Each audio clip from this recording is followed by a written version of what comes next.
ធ្លាប់ជួបរឿងដូចខ្ញុំគ្រួសារបងខំអើយរៀបការឲ្យប្រេចការតាក់ទងជាមួយនឹងសង្សារហាមតវ៉ានឹងច្បាប់បញ្ជា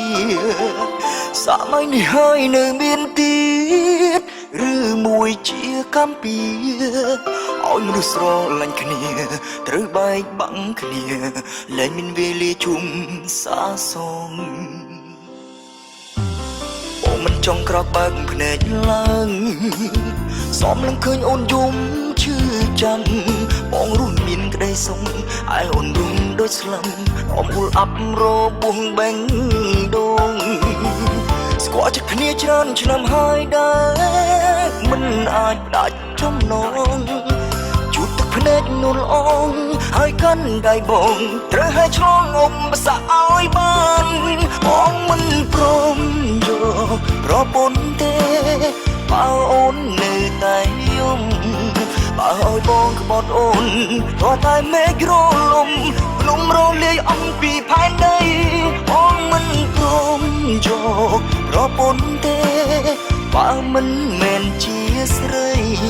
បេះដូងមានតែមួយសម្រាប់ថ្លៃស្លាប់ក៏មានន័យដើម្បីអូ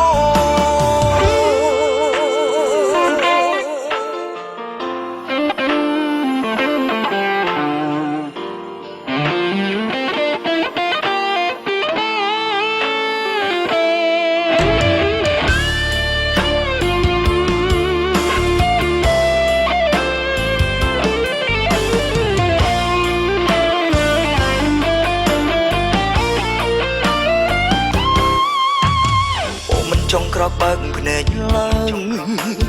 សមនឹងឃើញអូនយំឈឺចាំបងរស់មានក្តីសុខឯអូនរំដូចស្លឹមអមហូលអាប់របួងបេងដូងស្គាល់ចិត្តគ្នាច្រើនឆ្នាំហើយដែរមិនអាចផ្ដាច់ចំណងជួបទឹកភ្នែកនួនអងហើយកាន់ដៃបងត្រូវឲ្យឆ្លងអុំបសាឲ្យបានបងមិនព្រមយកប្រពន្ធទេ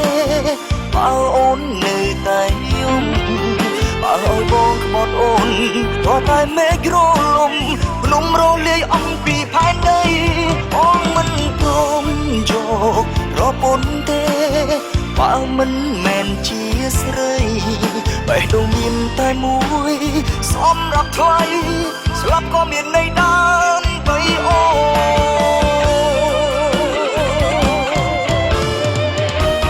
បងមិនព្រមយកប្រពន្ធទេបើអូននៅតែយំបើឲ្យបងក្បត់អូនក៏តែមេឃរលំភ្នំរលាយអំពីផែនដីបងមិនព្រមយកប្រពន្ធទេបើមិនមែនជាស្រីបេះដូងមានតែមួយសម្រាប់ថ្លៃស្លាប់ក៏មានន័យដែរ